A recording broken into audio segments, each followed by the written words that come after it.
हर जी हमने इंश्योरेंस की बात की, हमने बात की कि कैसे आप रिटायरमेंट प्लानिंग के जरिए दूसरों की मदद कर सकते हैं, एसआईपीज की भी बात की। इनफैक्ट बच्चों की पढ़ाई के लिए आपने कुछ पॉइंट्स उठाए, तो उसमें थोड़ा डिटेल में आपसे मैं जानना चाहूंगी, क्योंकि देखा गया है कि जो हमारे हाउस हेल्प या दूसरे जरूरतमंद लोग होते हैं, उनके जो बच्चे होते हैं वो पढ़ाई नहीं कर पाते हैं कम पैसों के वजह से, और उन्हें मजबूरन वही काम करना पड़ता है जो शायद उनके परिवार में बाकी लोग काम कर रहे हों, ना कि जो वो चाहते हो करना, बहुत ज्यादा पढ़ना चाहते हो। तो क्या कुछ स्कीम्स है जिनके तहत उनकी पढ़ाई को और भी ज्यादा सिक्योर किया जा सकता है? तो ऐसी स्पेसिफिक स्कीम्स तो नहीं है, लेकिन अगर आप उनकी मदद करना चाहें तो आज की तारीख में कई कोचिंग क्लासेस हैं ज़रूरतमंद बच्चों के लिए।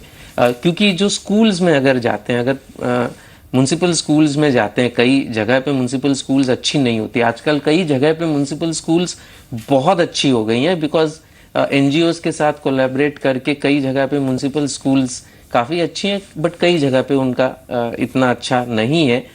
तो अगर उनको एक्सटर्नल कोचिंग लेनी पड़ती है, वो ज़रूरतमंद बच्चों के लिए कई ऐसे जो हैं मॉडल्स हैं जो हमने देखे आईआईटी में प्रिपेयर करने के लिए होता है, जो कि कॉस्ट बहुत ही कम होता है या नहीं भी होता है।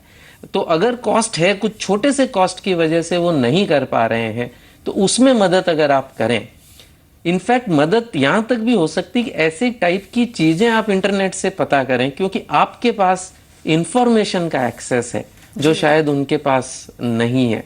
तो अगर उससे ये सिर्फ पैसों का ही सवाल नहीं है, आपके समय का, आपके इंटरेस्ट का भी सवाल है। जब उनको दिखता है कि ये जो हमारे मालिक कह सकते हैं, ये जो है, ये इनको इतना इंटरेस्ट है मुझ में, तो मुझ में कोई बात होगी, तो मुझको भी I have to also live up to the expectation that इन्होंने इतना टाइम और एफर्ट डाला है, तो मुझे भी कुछ करके दिखाना चाहिए। ये एक फीलिंग उनमें आती है। तो ये मतलब ये सेल्फ इंप्रूवमेंट लूप है ये एक।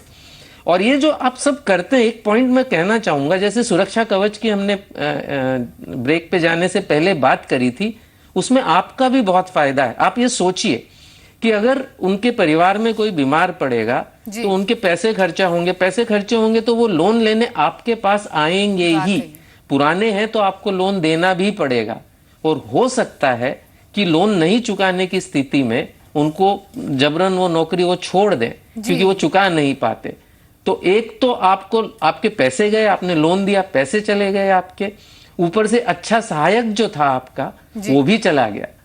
इसके बजाय तो अगर ये 150-200 रुपए आप उसके हेल्थ इंश्योरेंस में लगा देते महीने के, उसमें उसको फिर वो लोन लेने की ही जरूरत ना पड़ती।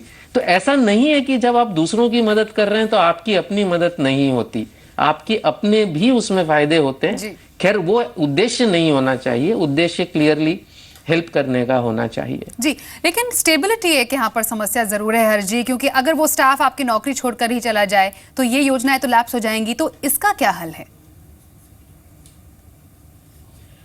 तो अगर थोड़े दिनों तक वो है और उसका फायदा उनको दिखता है, जैसे हेल्थ इंश्योरेंस में प्राय 2 या 3 साल 4 साल में क्लेम आने के चांसेस बहुत ही हाई हैं।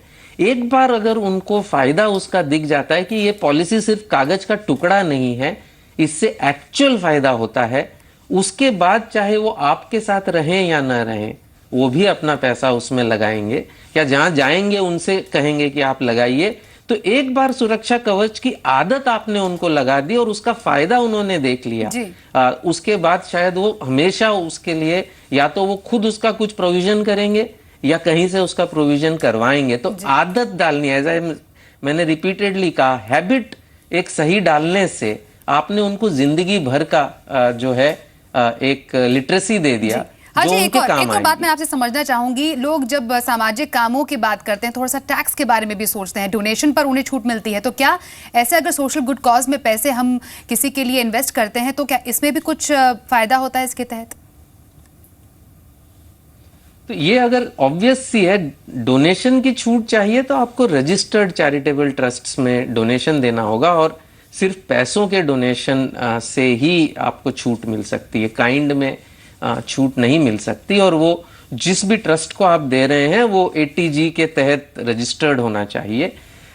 इसमें भी कई संस्थाएं हैं जिनमें आप, अगर आपको बच्चों के एजुकेशन, जिस एरिया में आपको काम करना है, अगर बच्चों के एजुकेशन के लिए आपको देना है, गर्ल चाइल्ड के एजुकेशन के लिए आपको अगर देना है, तो आप ऐसे कई ऑर्गेनाइजेशंस हैं, उनके SOS चिल्ड्रंस विलेज है, वर्ल्ड विजन है, और भी कई ऑर्गेनाइजेशंस हैं जहां पे आप एक स्पेसिफिक बच्चे को स्पॉन्सर कर सकते हैं।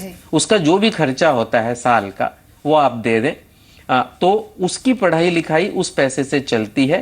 एक मॉरल अंडरस्टैंडिंग है कि हर साल आप उसको देंगे ताकि वो फ्यूचर में भी उसकी चलती रहे।